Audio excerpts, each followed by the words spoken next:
তবে এখানে যখন আমি জিজ্ঞাসা করছি ওই 1 টাকা কম না অধিকার এই ধরনের ব্যবহার করে কেন বলবো আপনার জিজ্ঞাসা আমি দিই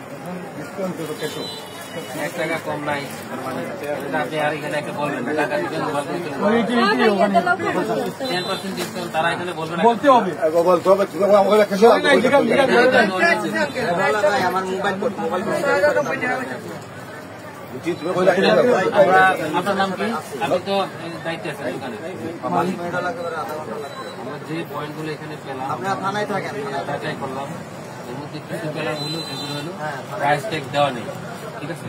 যে কোনো পণ্যের মূল্যটা তার সাথে লাগাম থাকতে হবে, তারপরে হলো এটা হলো ফিক্সড প্রাইস, তার মানে অবশ্যই লাগাম থাকতে হবে, তাই না? এটা আর যেগুলো পেলাম সমস্যা যে আপনারা মালামাল কিনে আনছেন এক দোকান থেকে, এটা আমাদেরকে কোনো চিহ্ন এখানে নাই, এটা সালমান ফ্যাশন লেখা, এই ট্যাগ দেওয়া মানে হলো এটা তারা উৎপাদন করছেন, ঠিক আছে? এবং আপনি যে দামটা লিখছেন এটা আপনার মতো করে লিখছেন, এটা আমাদের স্বাভাবিকভাবে এই জিনিসটা বুঝতে হবে।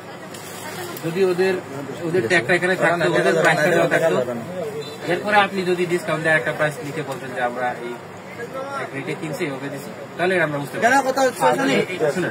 নাই বুঝতে পারছেন, দুইটা জিনিসই অন্যায় অপরাধের মধ্যে পড়ে, এটা বুঝতে পারছেন। যখন নতুন লোক হিসাবে আপনি যেহেতু এর আগে আমরা অবগত জানি নাই, আপনি যে নিয়ম যাইবেন 100% না মানলে আমার কথা আমি প্রশ্ন করছি, এটা যে অন্যায় অপরাধ হচ্ছে এটা বুঝতে পারছেন কিনা? একটা প্রশ্ন করছি, আপনার আগুন কাজটা আসছে অপরাধ হয়েছে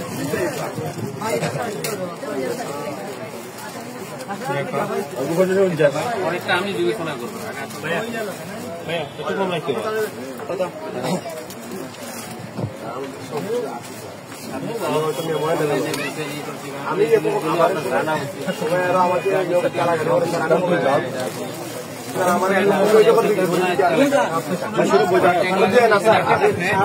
আমাদের তারা দিলে সমস্যা নাকি? আপনি কতটা লোক না অপরাধকে স্বীকার করছেন,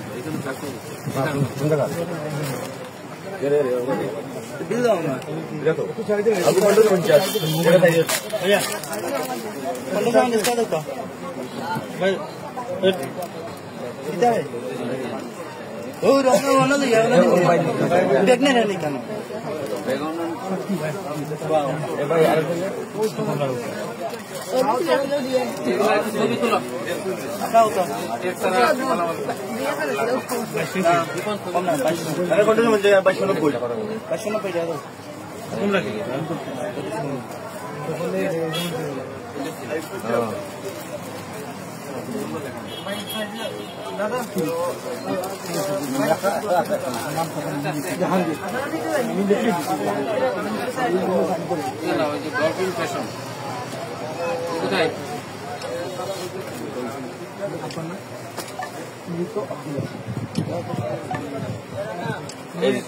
কোন ভাই? কোন ভাই?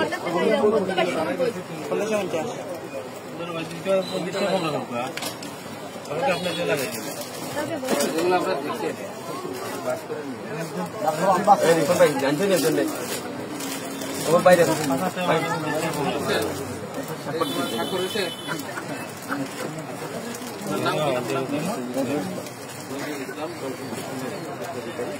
আমরা দোকানে আসলাম, আমরা এসে মূল্যগুলো যাচাই করলাম, বড় কাছে কিনা যাচাই করলাম,